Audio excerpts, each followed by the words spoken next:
Ismat was a person who was a very prolific writer, and she wrote a great deal about women's lives, their internal thoughts, their internal imaginings, and she wrote about women from all walks of life. However, the story Lihaf became a kind of landmark story because nothing like that had ever been written by a woman about women. Ismat's novel, great novel, which is called Ek Qatra Khoon, which is about the tragedy of Karbala, one drop of blood, the tragedy of Karbala involving Hazrat Imam Hussein and the Prophet's family. It still is a metaphor for migration, for the trauma of having to leave your land. Partition happens, and then Ismat also, as well as Manto, write these absolutely earth-shaking, amazing stories about partition. Manto in the newly created Pakistan and Ismat in India.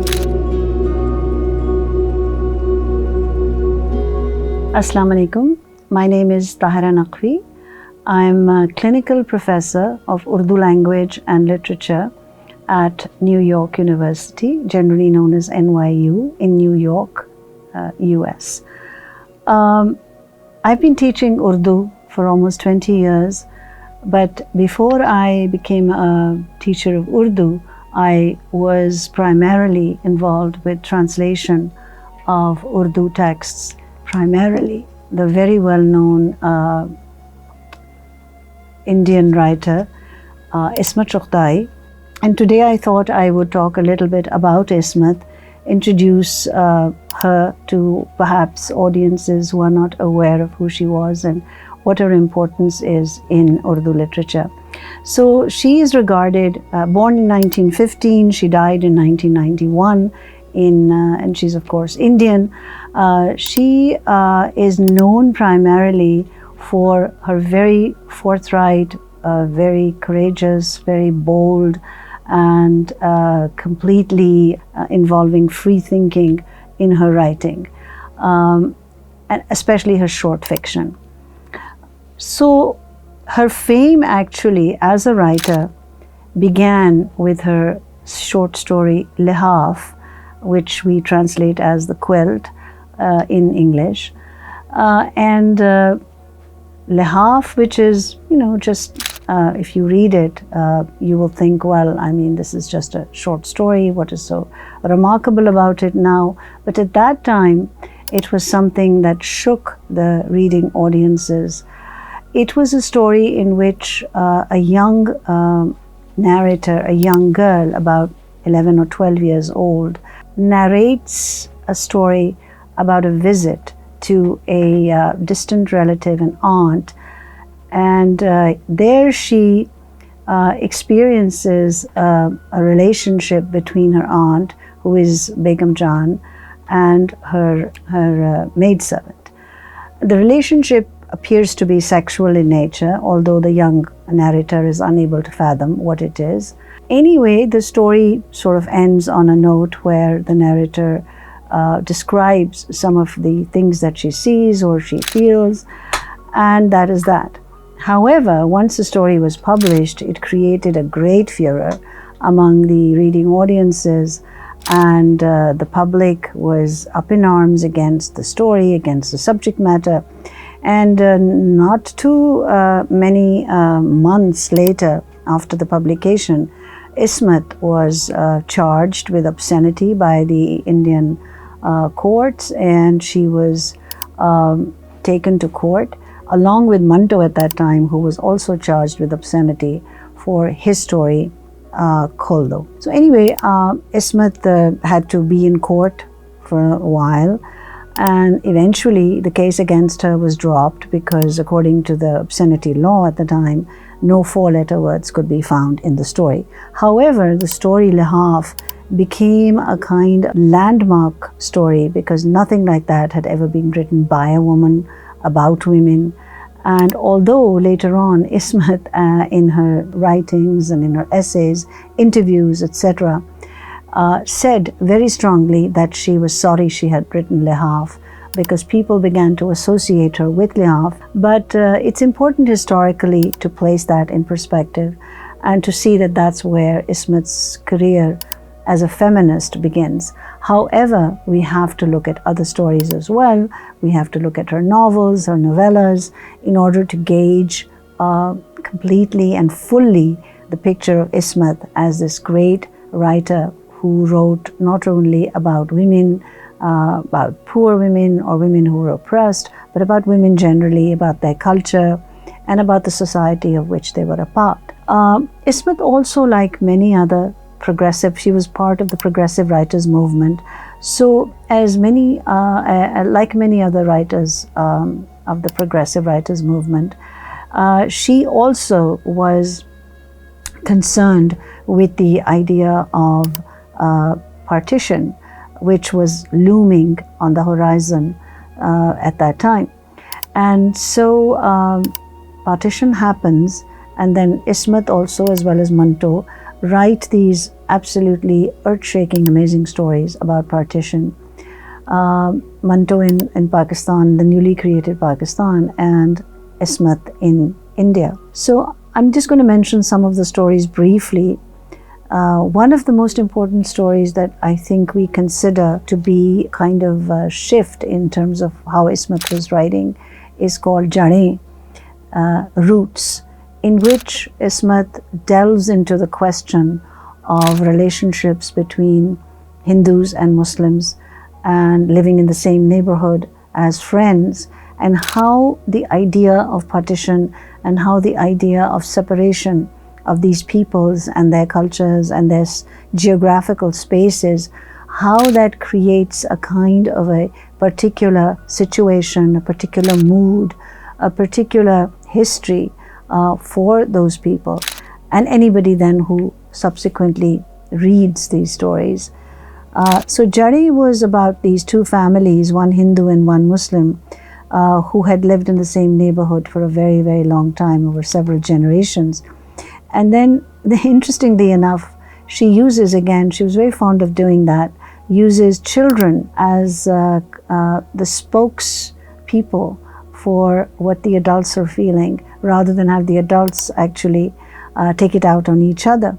So the children from the Muslim family and the children from the Hindu family are attending the same school. And when Hindustan Chhod Do and Pakistan Zindabad and a two-tongue Hindustan became slogans, the slogans then repeated themselves in the schools, and the children began bringing them home. And that started a kind of antagonism between the two families. So story is worth reading, and a great deal happens, but it's all very non-violent in the very the specific sense of the word. It's children who are having this discussion and arguing and fighting, and also being quote unquote violent with each other. So anyway, it of course becomes part of the household, and then the two families are torn apart from each other. And in the process, what Ismat does is she creates this very, very interesting idea, and we don't know whether it's real or whether it's a dream, the way that she writes it and writes it into the narrative, that the mother, Ismat's mother, or the writer's mother, who is the Muslim household, she refuses to go when the rest of the family decides to migrate to Pakistan.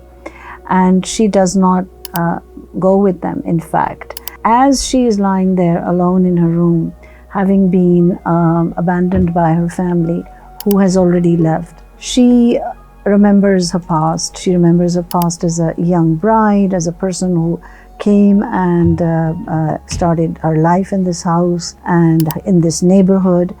And the story ends suddenly with a scene in which the family returns. In other words, they haven't really gone. So as a reader, you have to look for what is real and what is a dream and what is desire and what is actually politically going on, etc. So it's a remarkable story. From there we go on vis-a-vis Partition to Ismat's other story, which is not often read, talked about, or mentioned much, which is Hindustan Chhod Do, which means leave Hindustan. And the story, again, in true Ismat style, doesn't, or unlike Manto, does not deal directly with the violence and does not put the reader into the violence, into the scenes of violence, into the actual acts of violence. Instead, she takes you away, puts you somewhere close to a family, which was her forte. The family was where it all happened, whether it was a Hindu family, whether it was a Muslim family or a Sikh family. That is where she did most of her work, where all of the different kinds of feelings and emotions that partition was arousing were manifested.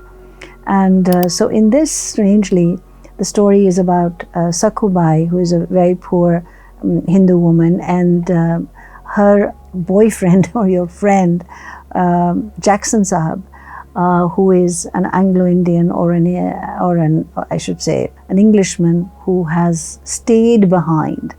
And so in staying behind, he has this very interesting relationship there with the neighborhood, with people who live there, and with Sakhubai herself, and the children in that neighborhood, and his own child, who is a sort of hybrid, as they would say.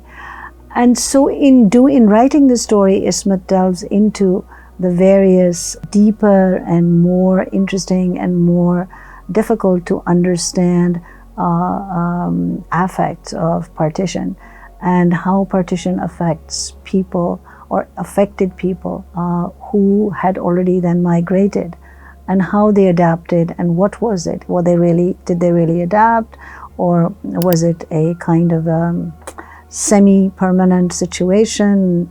So all of that is tackled in this amazing story called Hindustan Chhod Do. And then I think the other story that comes to mind on this subject relates to the very well-known film Garm Hawa, made by Satyu. And it also deals with partition, the trauma of partition. And in this case, the protagonists are a Muslim family who have to deal with the effects of partition in various ways. The film was based on a story by Ismat, which since has been sort of lost, and it was lost during Ismat's time. But she did write it, and it was primarily the story of this old woman who refuses to leave her home when she has to move with her children. And in that, and there's of course a great deal more in that story, the idea of the family members who keep migrating to Pakistan, and the families how shrunk, and what that means, and for the people who are left behind. It's a landmark film, and it's a great story.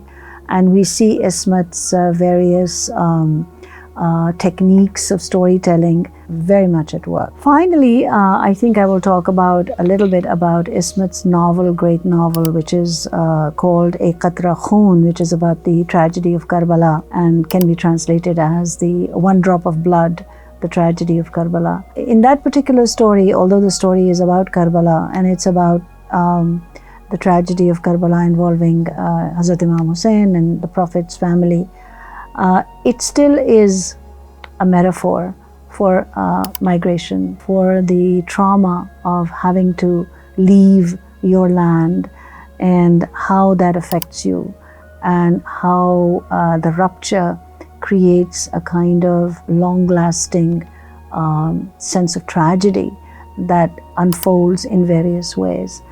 And that was the work that she completed in the last years of her life, and we regard that as her last and actually best work. Ismat was a person who was a very prolific writer, and she wrote a great deal about women's lives, their internal thoughts, their internal imaginings, and she wrote about women from all walks of life: begums, maidservants, prostitutes, actresses. She was married to the great film director Shahid Latif, and together they participated in writing films and directing them She wrote screenplays for many of the films. After his death, she continued to write for films and make films as well. And in doing that, she then undertook all kinds of topics. In other words, she moved from the middle-class Muslim family to the Hindu family, to the Sikh families, to women who were maidservants, to actresses, to prostitutes, to women who, young women who had dreams of doing things that were not possible because of the way that society impinged upon them. And there's a great deal that she tackles in her work. And I feel that if we are to ever look at the writings of women in South Asia, I will say, and especially of Urdu, we cannot ignore Ismat Chugtai's work. She stands very tall as a feminist. I have referred to as an unself-conscious feminist, because she never flouted the word. She never talked about feminism per se. The word hadn't been coined at that time, but still, she wasn't talking about that as much as she was really writing about the way that society had been dealing, or is still, I think, dealing with women and their lives, and how women are sometimes unable to realize their true potential because of the way that society enforces certain rules and regulations upon the way they need to conduct themselves. Her work is remarkable, and she has also been a force for future writers, especially women writers.